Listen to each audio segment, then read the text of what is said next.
Ready, start.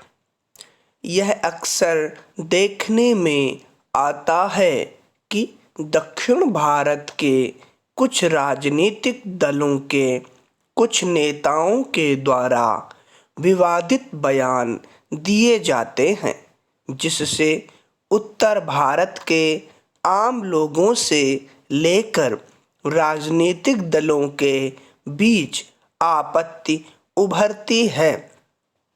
विवादित बयानों के जवाब में उत्तर भारत के नेताओं के द्वारा आलोचना और निंदा की जाती है। ये विवादित बयान समाचारों में सुर्खियां बटोरते हैं, टीवी बहसों का हिस्सा बनते हैं। अगर यही राजनीति है तो देश में राजनीतिक स्तर गिरावट की तरफ है, जिसे संभालने की ज़रूरत है। देश के सभी राजनीतिक दलों को समझने की ज़रूरत है कि उनके इन विवादित बयानों के कारण उत्तर भारत और दक्षिण के बीच खाई बड़ी होती जा रही है। तमिल भाई तेलुगु भाषी के रूप में अगर दक्षिण भारतीयों को देखा जाएगा तो यह गलत बात है। उत्तर भारत के राजनीतिक दलों को भी संयम से काम लेना चाहिए।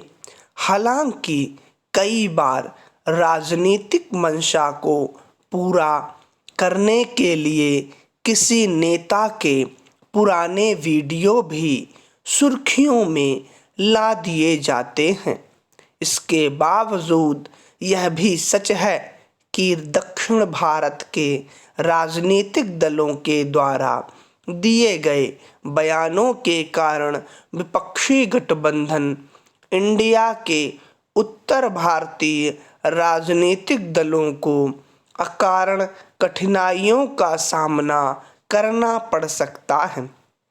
अगर लगातार हिंदी पर संवेदनहीनता का परिचय दिया जाएगा और बिहार और उत्तर भारत के लोगों को भावनाओं को ठेस पहुंचाई जाती है, तो निश्चित रूप से उत्तर भारत में कांग्रेस, सपा, राजद, आम आदमी पार्टी जैसी प्राथमिक दलों को राजनीतिक नुकसान होने की संभावना बढ़ जाएगी, क्योंकि उत्तर भारत के लोग यह कभी बर्दाश्त नहीं करेंगे कि दक्षिण भारत के राजनीतिक अपमानजनक शब्दों का प्रयोग करें और ऐसी टिप्पणी करें जिससे भावनाओं को ठेस लगती है।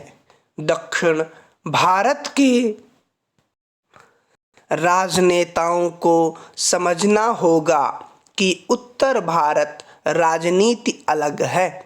उत्तर भारत की राजनीतिक ताकत के कारण ही भाजपा सत्ता में है, और अगर दक्षिण वाले यह समझते हैं कि उनके बयान से इंडिया को फायदा होने वाला है, तो ऐसा कदापि नहीं होने वाला है।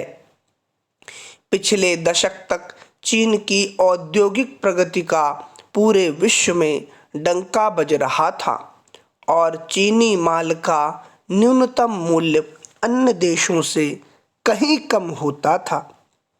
इसका कारण यह है कि चीन में कम लागत में मजदूर मिल जाते थे और चीनी सरकार अपनी कंपनियों को का काम कैदियों से बंदूक की नोक पर मुफ्त में करवाती थी।